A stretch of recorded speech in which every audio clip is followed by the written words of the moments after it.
did you care to call the director to inform him of the presence of his agents? Alam nyo, Ted, yun po ako nagtataka, kasi si Director Matibag, meron naman siyang number sa akin, di ba? Hindi naman po kami ang pumunta dyan sa, sila ang pumunta rito. I think it is but proper for him to call me, hindi yung sinasabi niya sa media ngayon na bakit daw hindi ako tumawag sa kanila. Siya, dapat siya tumawag dahil sila ang pumunta dyan sa area namin. Opo.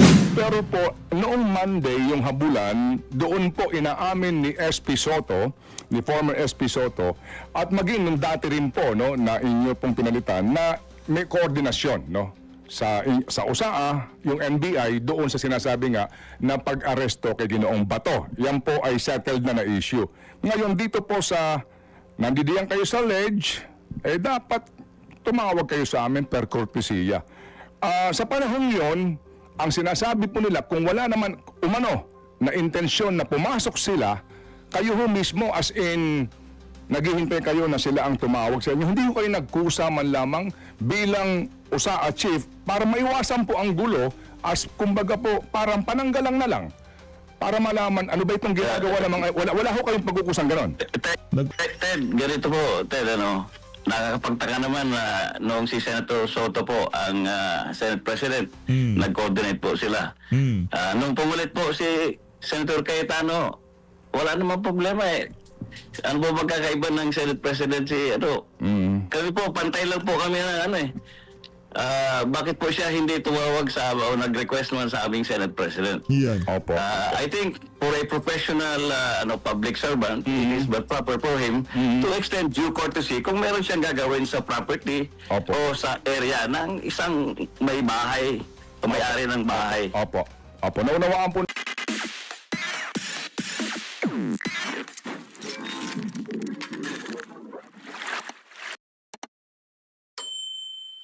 Opo. So sige, pagpasok niyo po ng pinto, dahan-dahan yung tinulak, yung area po kung nasa saan ang mga NBI agents, anong area ito? Ito ba ay common area for GSIS and Senate? Ito ho ba ay area? Senate area na po ito, Ted. Sigurado po ako, sinisigurado ko sa kanila na Senate area po ito. Kahit magkaroon po tayo ngayon ng common inspection, ituturo ko po kay Director Matibag na Senate area po ito.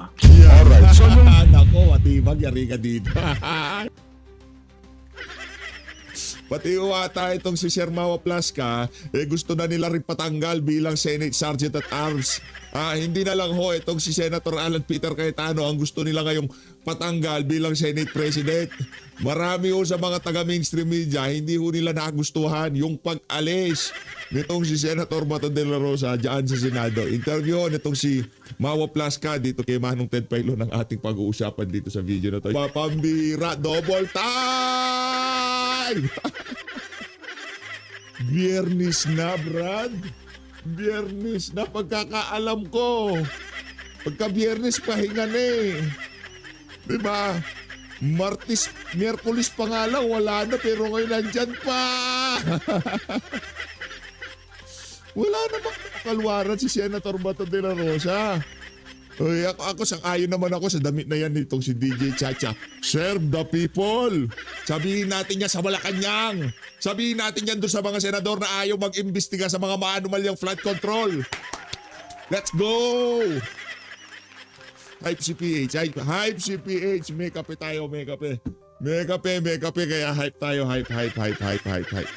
Medyo na-late ang upload natin kasi hype nga tayo. Ito, pakinggan na natin ang interview nitong ating USAA.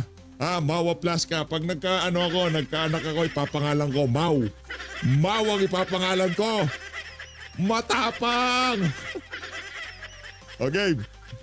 Sergeant at Arms o USAA. Matapos nga po yung tensyon sa na nangyari daan po sa Senado. Kaugnay po nitong di umano ay paghuhuli daw nung araw na yun, may operasyon daw na huhulihin. Ito nga si Senator Bato de la Rosa. Ayan. So medyo contradicting po itong statement ng USAA doon sa naging statement naman po ng NBI. At ngayon nga partner, nasa linya. Pero sarap sana tanongin ni DJ, sino mas paniniwalaan nyo?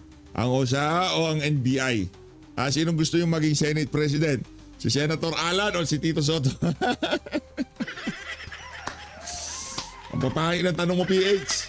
Pasalitain mo na si DJ at saka itong si Yan Manong na. Ted.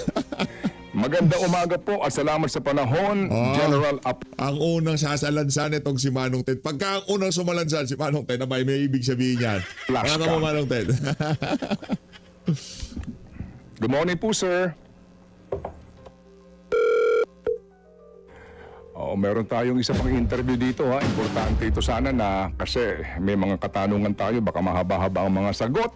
Ay tayo po ay mape-pressure ika nga po to really limit itong ating panayam na ito dahil po sa kakulangan sa panahon.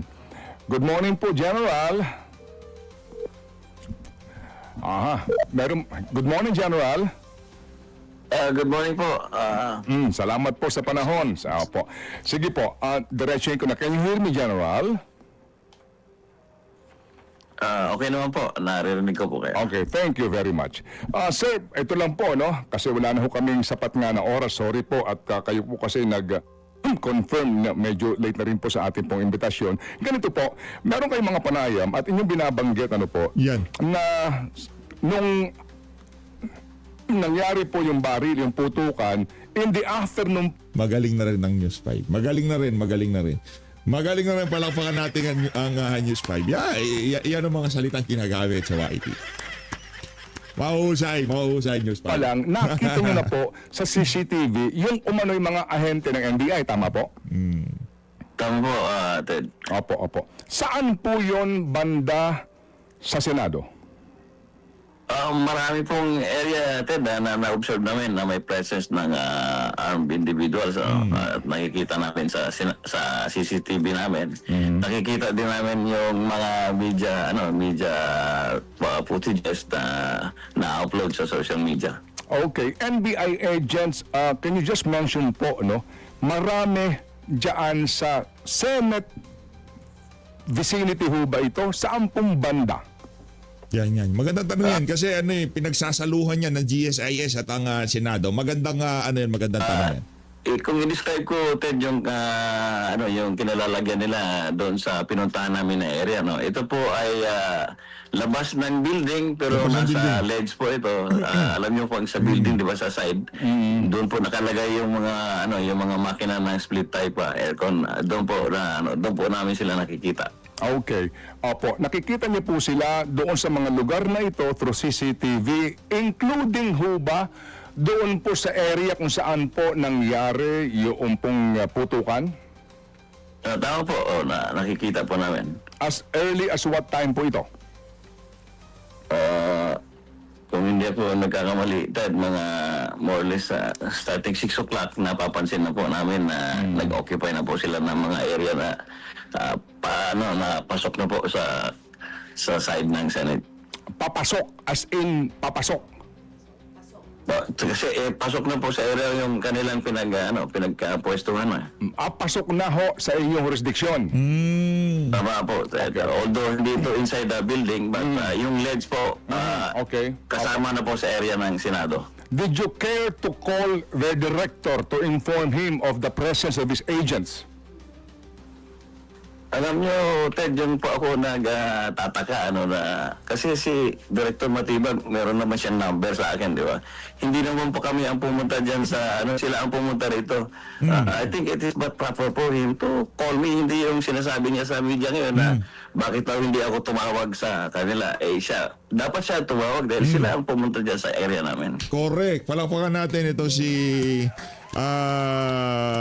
Senate Sergeant at Arms Mau Plasca. Teka lang, ako na pinuntahan. Gusto niyo ako tawagan ko pa yung amo niyo? Hindi. Pumunta kayo dito, patawagan niyo yung amo niyo. Pambihira naman niyo. Baka ayaw ka na rin dyan bilang Sergeant at Arms.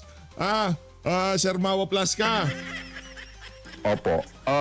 Sir, Pagka ganun walang follow-up ito si Manong Ted, ibig sabihin, nasa lugar naman yung mama. Bakit siya tatawagan? Kayo nagpunta.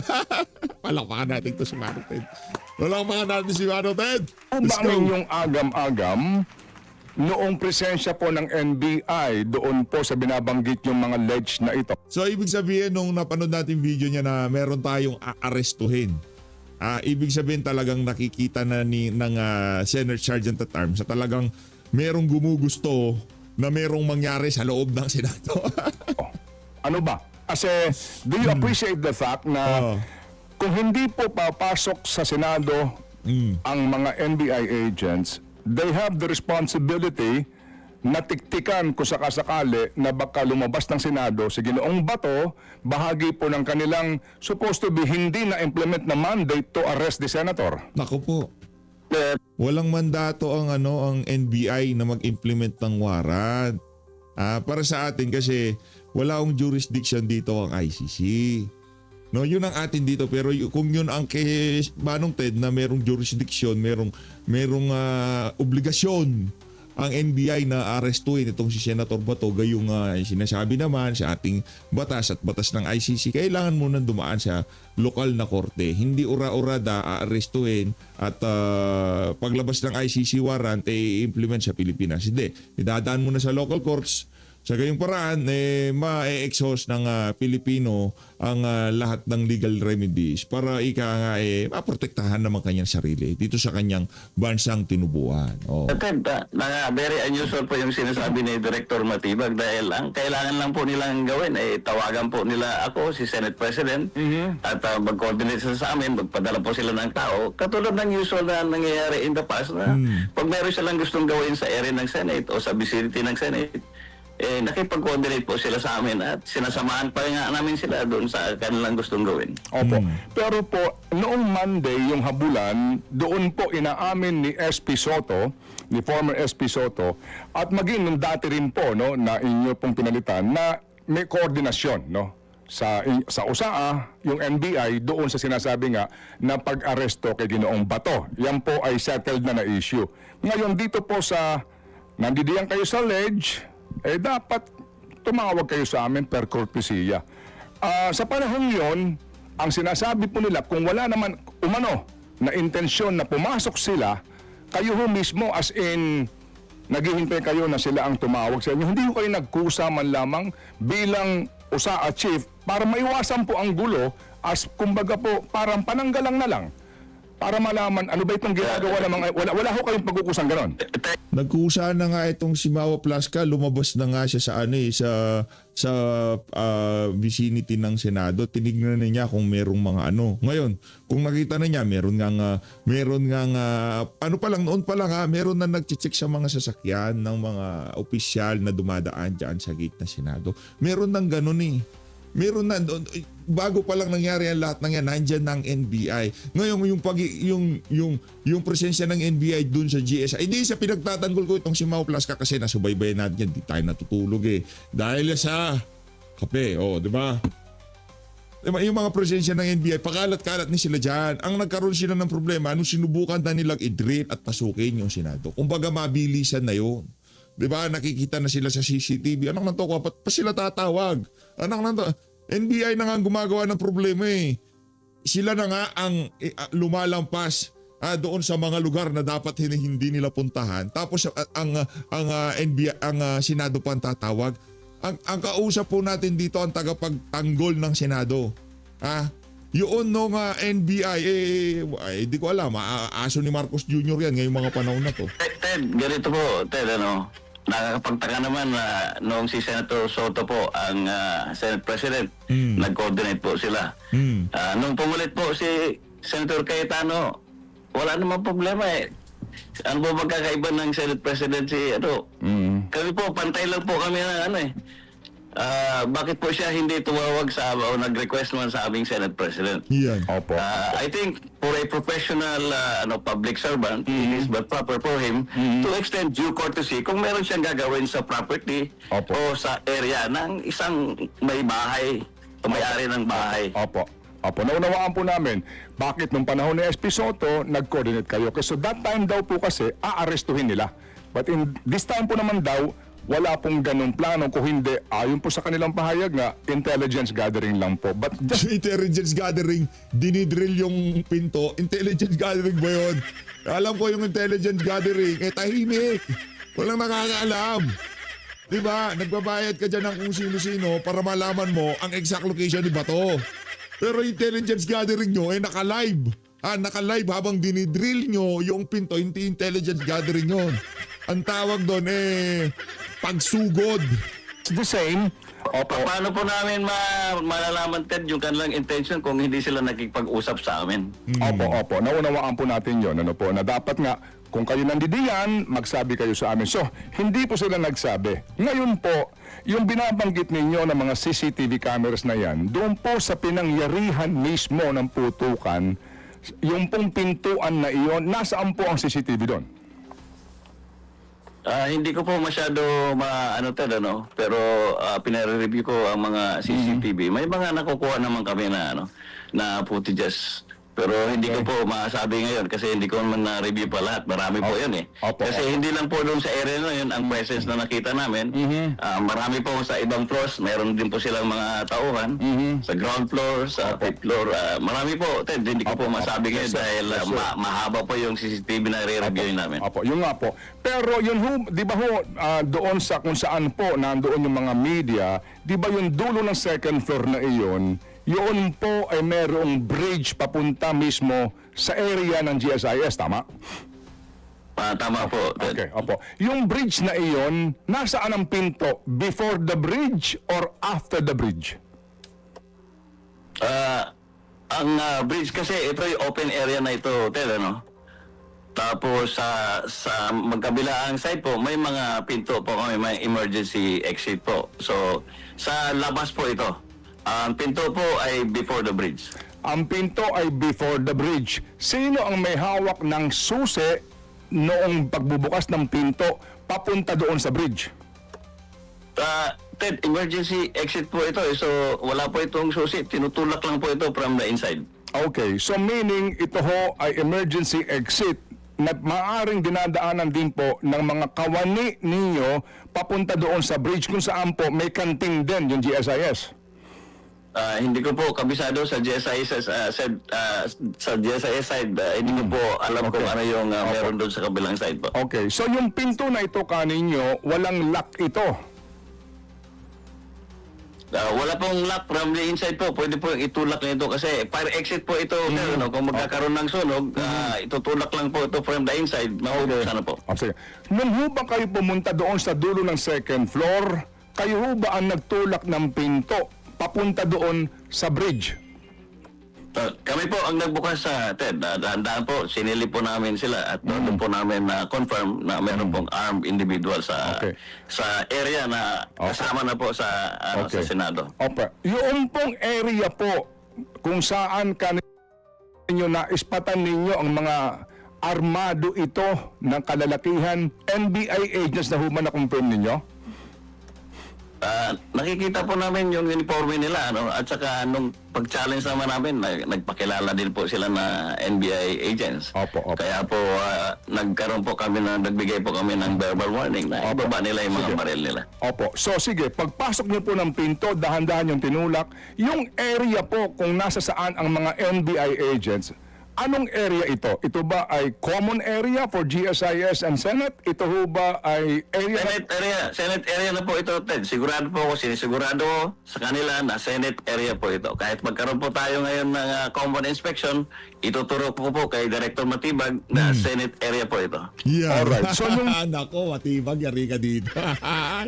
Yari ka dito, Brad. Hamon na. Nagkahamon na. Punta ka sa Senado ngayon, Tawag ka muna. Nangya ka, Matibag, akala mo ikaw lang marunong sumagot sa media. Ito si Mawa Plaska, mahusay din. Senator Mawa Plaska, palakpakan. Yan ang mga dapat gawing senador. Pinagtatanggol ang integridad na Senado. Di ba? Hindi ako magtataka kung bigla pati senador. Susuportahan ko yan. Mawa Plaska for senador. At least, di ba, hindi kagaya ni Ping Lacson, ni Tuta Soto, di ba? Hinahayaan lang nila na kubkubin ang institusyon na sinalihan nila nung yung mga Persa galing sa labas. Ano yung invasion? Ano yung Risa Ontiveros? Ganon. pong inyong nakita itong mga NBI agents na ito kaninyo, as you claim ay Senate area na, yung pong mga tinamaan na mga salamin, nasaan po banda iyon at saan, ano po ang actual na ginagawa ng mga ahente nung sumilip kayo? Hindi po nila, Ted, kami nakikita, no? Kami po ang unang nakakita sa kanila. Kaya kung gusto po namin silang barilin, siguro, naubos po namin sila siguro, Ted. Kung gusto po talaga namin silang barilin. Grabe, no? Kung gusto pala nila silang ubusin, mauubos nila yung mga taga-NBA. Pero hindi nila ginawa yun. Ilan po ba sila? Yung ako po personally, Ted, nandun po ko sa tatlo po kami na nandun na nagsisilip. Ano? Ako personally, nakita ko mga dalawa hanggang Matapang tong to si Plaska. Sa bagay may CCTV naman eh. Nasa side nila yung CCTV. So yung intelligence na gustong mangyari ni Matibag eh nasa side itong sila. Sergeant at Armao Plaska. Akala ko ba yung mga NBI agent magagaling yan pagdating sa di ba? Nakita ko dito sa isa na to, mga mukha kayong mga bata na pinaglaruan ng Sergeant at Arms. tatlong tao po ang nakikita ko. Pero sa CCTV po namin, marami po sila. At makikita naman natin sa footages na naka-upload sa social media na marami sila at armado po sila. Nakahanda po sila ng Opo, iba po, makipagmarilan sa kung sino mga Opo, iba po yung footage sa ibaba, iba po yung footage sa itaas, just to clarify Pahayag it, ng po, NBI. General. Ngayon, yung pong sinasabi ninyo na nando doon yung mga NBI agents at that time, ito ho yung mga pasado na alas 7:40 po ng gabi, meron ho bang blue guard doon? wala po kaming nakikita na blue guards. Ng GSIs, wala po. Pawang, ang inyo pong Ako identification. po, Ted, mismo nakikita. Wala po ako nakikita. Yung mga blue guards kasi, pwede kasi sabihin na, baka yung mga nagpaputok yung mga blue guards, yung mga naka-uniforming kulay blue, yung mga security guard, yung mga nasa bangko, yung mga nasa mga pawn shop, yun ang mga blue guards. Ngayon, ang dating dito parang pwede pang i-twist yung naratibo na hindi naman taga-NBI yung mga nagpaputok. Ang mga nagpaputok talaga, yung mga blue guards. Nakita niyo yung mga gwardya? Walang gwardya kahit sa mga live ng mga taga-bidya. Walang mga blue guards. Kaya talaga nagpaputok dyan, nakipagpalitan yung mga taga-NBI na walang mga yagba. Let's go. Kita na blue guards doon. Okay. Ngayon, sir, noong pong kayo pumasok doon, kaninyo, inaamin po ninyo, kayo po ang unang nagpaputok. Ako po ang nagpaputok ng warning shot. Opo. Nagpaputok ng warning shot. Can you just describe to us, sir, ano po ang senaryo? Sumigaw kayo and then paano ho kayo nagpaputok at ilan pong warning shot? Ted, ang protocol po namin, kung may makita po kaming danger, i-challenge po namin sila kung sino po sila, yung identity nila. Pangalawa, kung may nakita kami na may baril sila o may danger na posibleng mga gagawin sila sa amin, we will order them to lower or stand down yung kanilang baril. Pero yun na po, pag nung nagbigay po ako ng order na kung ibaba nila yung mga baril at hindi naman sila nag-comply, kaya po ako nagpaputok ng warning shot. Ilan po ang inyong pinaputok, General? Isa po, Ted. Ang warning shot po, Ted, sa aking experience, isa lang po.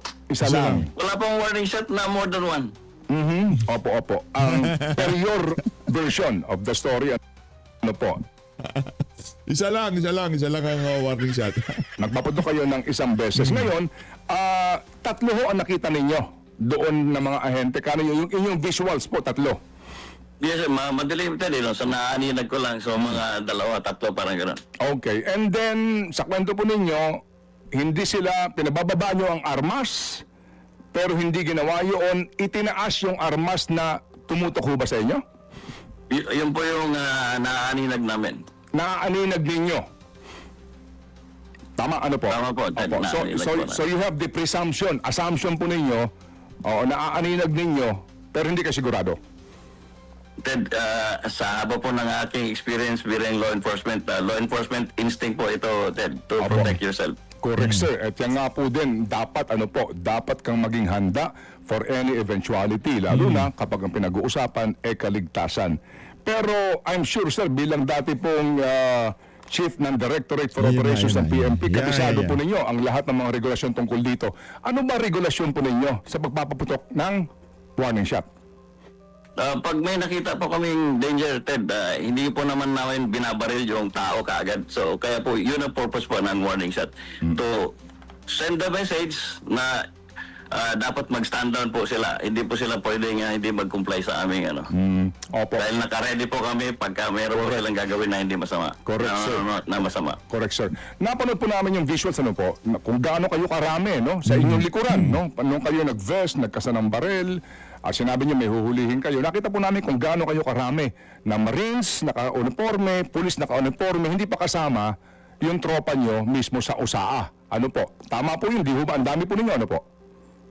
Ted, hindi ko mabigay yung bilang kasi actually Okay. ano Anyway, yun, very quickly mo kami nag-assemble ng quick reaction team. Kung nakikita niyo po, kami po ang nasa unahan, USAA po. Ang susunod po sa amin ay yung mga pulis. Nasa likod lang po yung mga Marines. Kasi Opo. hindi naman talaga labanan ng hanap namin. Kasi kung labanan po ang hanap namin, doon na namin nilagay yung mga Marines sa unahan. oh, yun nga po. Naunawaan namin. Pero nakita po namin sa video, no? Sa lahat ng coverages po, kung gaano karami ang tropa ninyo nakatulong ninyo, kumbaga, di ho ba, no? Kung gaano karami yung Marines, gaano karami ang pulis, at kayo po mismo sa USAA. And kami po, nung nakita na namin yung video, mukha pong doon nga sa inyong pinuntahan, nandoon po sila. So, at that time po, 3 ang inyong visuals sa NBI.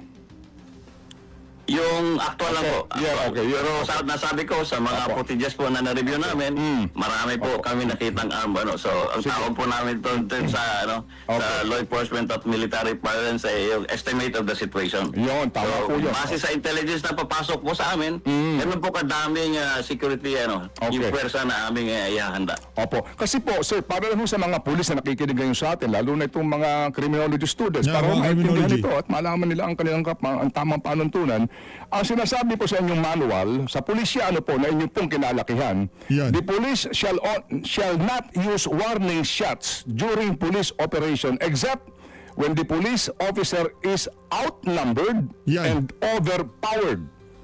Ayun po. Oo, yun pala yun. Hindi po, Yun pala yung nasa police manual. So, pakinggan natin sagot nito si Senate Sergeant at Arms Mao Plasca. Numbered and overpowered. Ayun po. Ted, hindi po, mali po, Ted, mali po. Ted. Mali. Correct ko lang yung kanyang sinasabi.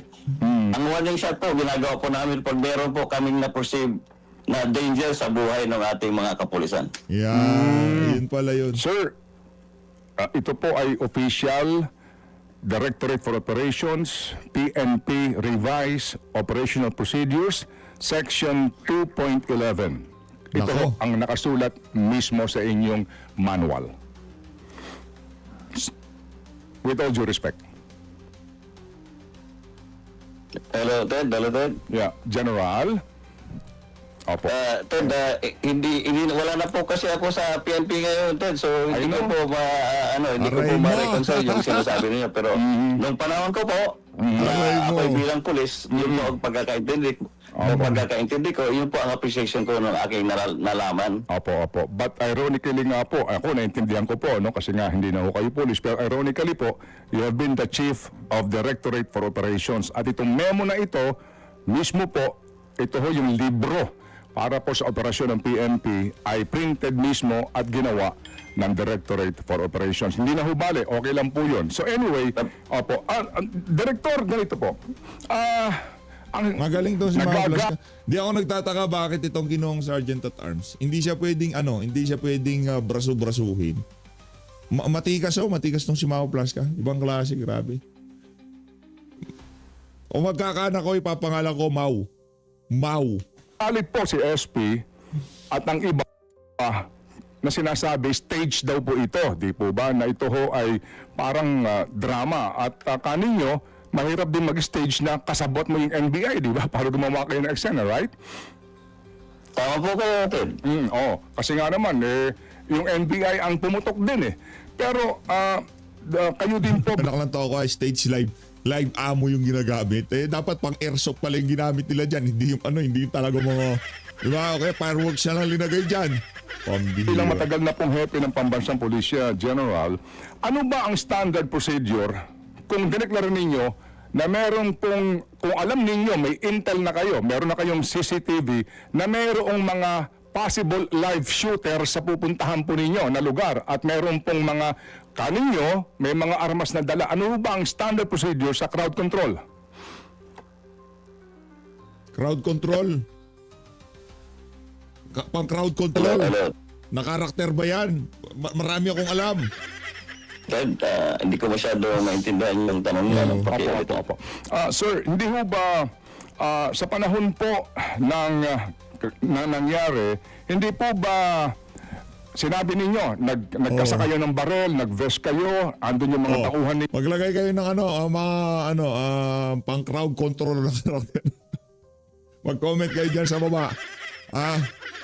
Dyan sa mga mga defense game. Inyo, andun yung Marines, Police, sinabi nyo po na may aarestuhin and di po ba ang inyo pong assumption, meron pong mga armadong kalalakihan doon sa inyong pupuntahan and hindi na itatanggi ka ninyo, di ba? Na baka magkaroon nga ng palitan. Ted, sandali, nakiintindi na kita, no?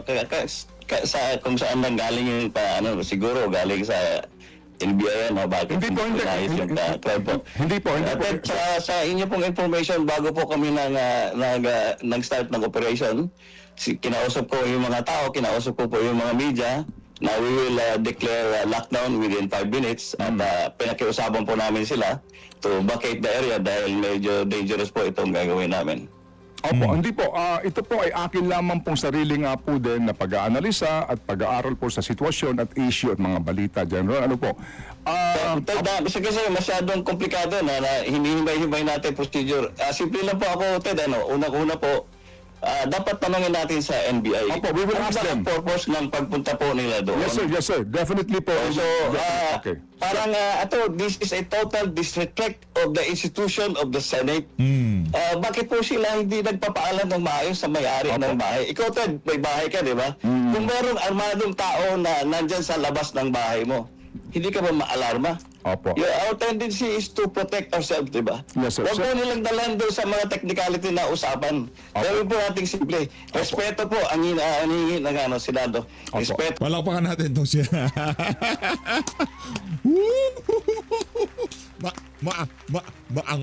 Maang. Aray mo. Sa NBI, respeto po kung sino mang institution na gustong magkaroon ng gustong gawin sa NBI. Opo. Pero naman po ating mga senador na ako po, matagal na ako sa Congress, matagal na ako sa Senado. Kung meron po tayong gustong pakiusap sa Senado o sa Kongreso, binibigay naman ng mga senador, ng mga congressman niya pag pinag-usapan ng maganda. Opo. Pero General. feeling po namin Ted, binastos po kami, binastos po ang Senado, Yes, sir. binastos po ang ating mga senador, binastos po ang ating Senate President. Dahil nung Monday po, kausap po namin si Director Matibag. Sir. At may mga pinramis po sila sa amin na imbestigahan nila, na binugbog nila yung tao namin nung Monday, magsasubmit siya ng investigation report. Opo. Hindi po niya ginawa, Ted. Sa halip, bumalik po sila dyan na hindi man lang sila nagsabi. Opo. Yes, sir. Kaya po nagagalit yung aming Senate President. Okay. Opo, naunawaan po namin ang inyong pong damdamin at issue po laban sa kanila. Ako po lamang po, ginagawa lang din po ang aking trabaho. So, ibig sabihin, sinungaling si Marcos Jr. Na hindi sa side ng pamahalaan yung mga bardagulan sa Senate Sergeant at Arms. So, ibig sabihin, sinungaling na naman. Naalala ko tuloy yung KOJC6. Yung mga papasok, walang armas, walang tear gas, walang mga baril. Di ba? Ganyan din si... sabi ko naman sa inyo, sinungaling si Marcos Jr. Wala ho kayong mapapaniwalaan ni isa sa mga salitang lalabas sa bunganga ng mama na yan. Diba? Ginulo niya Pilipinas. Kung sino nang gulo sa Pilipinas, walang iba kung hindi si Marcos Jr. Siya ho talaga, mga kababayan. Walang ibang nanggulo sa Pilipinas kung hindi itong si Marcos Jr. Panggulo ho talaga. Perwisyo sa bayan tong inayupak na to. Trabaho para lang po magtanong yung mga circumstances doon sa mga napapanood ng tao para po may paliwanag po kayo. I hope you don't mind, General. Ano po? Sige. Pasensya na po kay Ted kasi laging emotional na po ang aming Senate President. I know, sir. We understand. We sincerely understand. Ito lang po, sir. Sinong gusto maging Senate President, Manong Ted? Hindi, joke lang. Yan. Love natin yan si Manong Ted. Palakpakan natin. Isa yan sa pinaka-ika nga sinusundan natin magtanong kasi siya, sa mga yung style niya na yan ang gusto natin eh. Yung mga maanghang. In fairness kahit tanungin niyo si Soto, kahit tanungin niyo si Lacson, talagang maanghanghoy ang si Manong Ted. Oh, Para di lang ba? maintindihan nila, no? Ang tanong ko po, sir, bilang veteranong polis, Yan. at OSAA, Veterans. hindi lang po dyan sa Senado, kundi po sa House, sa panahon na iyon na alam nyo na mayroong shooter o may mga armadong kalalakihan kayong pupuntahan, ano ho bang standard na protocol for crowd control? Ted, para mo po na consideration po sa law enforcement at saka security operations is the safety ng mga tao po. Ito po ang primary duty ng Office of the Sergeant at Arms to secure the Senate, to secure the senators, and to secure yung mga employees ng Senado at aming mga bisita. Kaya ayaw po namin na mayroong papasok na armado Yes, sir. ng mga tauhan dyan sa Senado. Opo, sige. Ngayon, doon po sa sinabi mong punto, tama naman po kayo na dapat i-clear namin ang area. Pero mabilisan na po ito, Ted. Nakikita na po namin sila na malapit na silang pumasok talaga doon sa mga areas namin. Opo, sige po. Opo. Sa mga pinto namin. So, Opo. yung aking warning po, yung aking declaration na mag-lockdown kami, hindi ko po pwedeng ubusin lahat para itulak namin yung mga tao dahil baka kung ito lang ang sikasuin ko, baka nakapasok na itong mga NBI agents na ito sa area namin. So, pasensya po kayo, Ted, but our primary purpose is to protect lives and properties. Police po ako. Opo. Yun po ang primary role ng ano. Sige, okay. Yun din po ang role namin sa OSA, to protect the Senate from Opo. anyone Opo. who will plan or attempt Okay. to Opo. bring violence inside the Senate. Okay. Kasi po sir, ang amin pong pinalalabas na ngayon ay itong visuals nung coverage ng media nung actual po na araw na nangyari nga Yung itong gabi. footage Kaya yan. nga po, kaya kami tumatawag po, tumihingi ng paliwanag sa inyo para nga po sa inyo pong salaysay, ano? Kung ano ba talaga ang pangyayari. So balikan ko lang po yung punto ng crowd control. Kami nyo mabilisan lang, pero sa visuals na amin po napapanood, di ho ba, meron pa kayong pagsusuot ng vest, nakunan po yan lahat, etc. Ang sinasabi po ng ilan, ano po, hindi ito NBI ha, kundi po yung mga nag-aanalisa sa ganyan pong uri ng management is that when you say crowd control, dapat daw po talaga mabakate the entire floor, the entire area, nakakayanin ng mga tauhan nyo sa dami po ng amin napapanood sa video, paalisin sila na sa ganon, masiguro lang po na ano man ang mangyari, walang madadamay sa putukan. Pero, may mga nagsasabi po, General, na mukhang pati po yung isang umaawat doon na ngumingiti-ngiti, para bagang gusto daw na talagang may media para mapalabas yung commotion at nang magkaroon ng impresyon na talagang may gulo. Tama po kayo, Ted, na sinasabi mo na dapat i-vacate, di ba, Ted? Pero there's no perfect situation. Kulang po ang oras namin para gawin po yun, Ted. Yun po sinasabi nyo na intention po namin na magkaroon ng coverage ng media. Hindi pwedeng itanong ni DJ Chacha yung mga ganyan tanong eh. Baka... Very highly suspicious po yan dahil ayaw nga namin na makover ng media o may media na masaktan. Nakita mo, may mga tao po kami na humaharang sa mga media pag lumalapit po doon sa area. At ulitin ko, pinakiusapan ko po itong mga media personnel natin na kung pwede, lumuwas na sila sa building dahil magde-declare na po kami ng lockdown bago kami mag-conduct ng operations. Opo. So, at least po, napakinggan namin po ang inyong panig dito po sa isyong ito. Yung sinasabi nyo na wala na ho kayong panahon.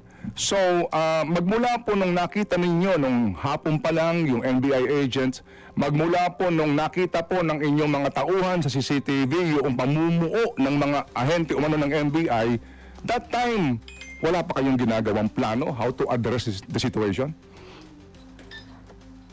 Yun po, Ted, ina-analyze po namin yung mga situation na ito.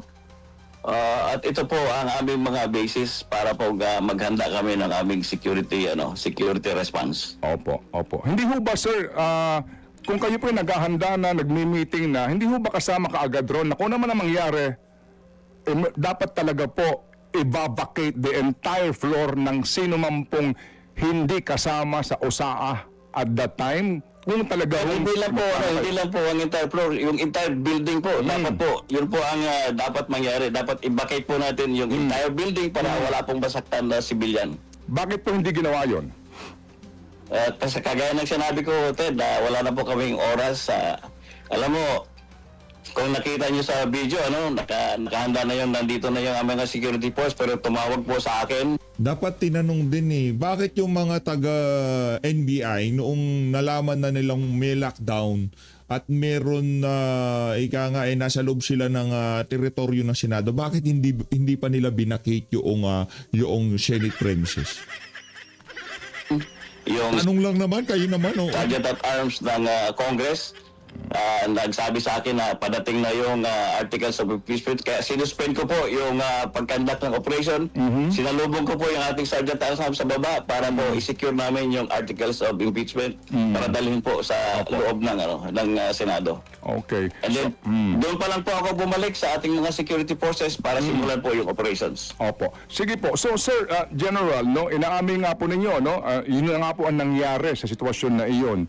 Pero maliban po sa inyo, who's in charge? Meaning, kasi po kung maaga pa lang po, nandun na ang inyong hinala, and then inabot na po ng alas 7 pasado ng gabi, as in, wala po kayo talagang, wala ho kayong anuman pong plano kung ano ho ang ating gagawin. Sino ho ba yun? Dapat, kayo ho ba talaga yun? O may mga iba pang dapat na tauhan ninyo na nangasiwa nun? Marami po akong mga supervisors, Ted. Kasama ko po sila sa pagpaplano ng lahat ng programa o activity ng Office of the Sergeant at Arms. Opo. Kasi po yung media na coverage nga, nasaksihan natin yung sigawan, yung pong pagtili ng mga natakot, etc. Sa panahon yun, as in, wala pa rin pong balak ang inyong mga tauhan o sino man deputy ho ninyo na paalisin po sila doon. O para ho... May mga tauhan po kami na pumipigil, nagbibigay ng instruction sa media na umatras po sila, tumabi po sila, Narinig ko natin yun. po sila. Makikita po natin ito sa sa mga video footages na naka-upload sa social media. Opo. Huwag po nating palapasin, Ted, sa publiko na release po ang Office of the Sergeant at Arms. Kami po, ginagawa po namin ang aming tungkulin. Nabugbog po ng NBI yung isang tao namin dahil naggaganap ng tungkulin. I think it is an injustice not only to the USA, to sa taos, injustice to the Senate. Opo. Sige, so sir, ang Ang galing na tong si Mao lahat Plasca. ng ito ay nangyari po kasi naniniwala kayo na papasok ang mga NBI agents, para damputin, hulihin si Senator Bato. Yung po ang inyong paniniwala, gagawin nila yon. Hindi yung paniniwala dadamputin o hindi dadamputin. Yung walang koordinasyon at yung naging experience sila noong Lunes, sapat ng batayan para i-lockdown ng Senado nung mga panahon. Hindi yung pagdampot kay Senator Bato. Ginawa po nila nung Monday, Ted, di ba? Hindi po, kasi So, po... ano po ang pwedeng maging hinala namin pag hindi sila nagpaalam o hindi sila Opo. nagsasabi sa amin, nagko-coordinate? Sir? Opo. Sir, ihiwalay ko Normal lang po sa isang law enforcement officer, sa security officer na mag-isip po ng gano'n. Opo. Ito po yung sabi ko nga, ito yung kasama sa estimate of the situation Opo. para po mag-prepare kami sa aming security response. Opo, sige po. Gusto ko lang po ihiwalay nga yung Monday kasi po that time, nagpaalam daw sila, sabi nga po ni SP Soto. Well, anyway, ang aking pong katanungan nga is itong nangyari, no? Sa talaga pong, ang inyong pong pakiramdam, papasok sila sa Senado kasi po dadamputin nila at that particular time, si Ginoong Bato. Yun po lamang pong aking katanungan. Hindi ko po... Kasi yung packaging dyan, ang pinagtanggol pala talaga ng USA ay hindi naman na Senado, si Senator Bato de la Rosa. Kumbaga, ewan ko ba? sinasama yung nangyari nga ng But Monday. hindi lang po yung Ted ang naiisip namin. Ang naiisip po namin armado po sila. Pwede po silang masyado nang madumi yung Pilipinas. Kami ng mga baboy sa Pilipinas. Kaya, gagawa natin. Ganyan talaga. Yung mga datihan na sa mga datihan na sa social media at mga talagang sumusubaybay sa atin. Buka pa lang ng bunganga ng isang kung sino man yan alam na nila kung ano yung saan papunta narrative. gawa ng violent doon sa loob ng Senado. At hindi po namin papayagan dahil mga senador po ito Halong cute. Government employee din po ito, mga media po ang aming nandun sa loob ng Senado. So, hindi po kami papayag na meron pong masasaktan kahit isa po doon sa mga taong nandun sa loob ng Senado. Okay, sige po. Sige, so sir, for lack of material time, gusto lang ho namin kayo hingian po ng inyo pong mensahe doon po sa mga nagdududa na ito po ay drama, stage, ano po, at may mga nagdududa doon po sa inyong kakayahan to manage the situation because as OSAA chief Nagdududa. Wala na makakapag-manage ng maayos sa sitwasyon maliban dito kay Mao Plasca. you have to be in control of the entire situation. Go ahead, sir. Ted, ayaw ko pong ibuhatin yung sarili kong bangko, ano? Pero dahil pinagkatawalaan po ako ni Senator Cayetano ngayon bilang in charge ng Office of Sergeant at Arms, gagawin ko po ang lahat ng aking magagawa. And I don't want to say anything about myself, but my records will speak for itself. Opo. General, Ngayon, ang panawagan po na sa ating mga kababayan, sa NBI, sa PNP, sa Monday po, in-announce na po ng ating Senate President na magko-convene na po yung impeachment court. Kami po ay maghahanda na sa aming security preparations para sa impeachment trial. Kalimutan na natin na nangyari. Magtulong-tulong po tayo para mairaos po natin peacefully itong constitutional mandate ng Senado na bilang impeachment court. okay. General Mau Plasca, unang-una po, thank you for your time. Salamat sa inyong pong pagpapaliwanag and we can say Godspeed, sir. Salamat na marami. God bless po, Ted. Si Sir Mao Plasca, hindi talaga siya yung statesman, hindi siya kung ano lang alam niya, kung ano lang talagang ginawa nila, yun lang sinabi niya. Pero itong si Matibag, sinungaling. As always, maraming salamat to sa pag-support sa page update. Mag-ingat to kay lahat. Maraming salamat Sir Mao Plasca sa pagprotekta. Siya last bastion of democracy kung tawagin na. Malim natin ng Pilipinas. Saludo, saludo.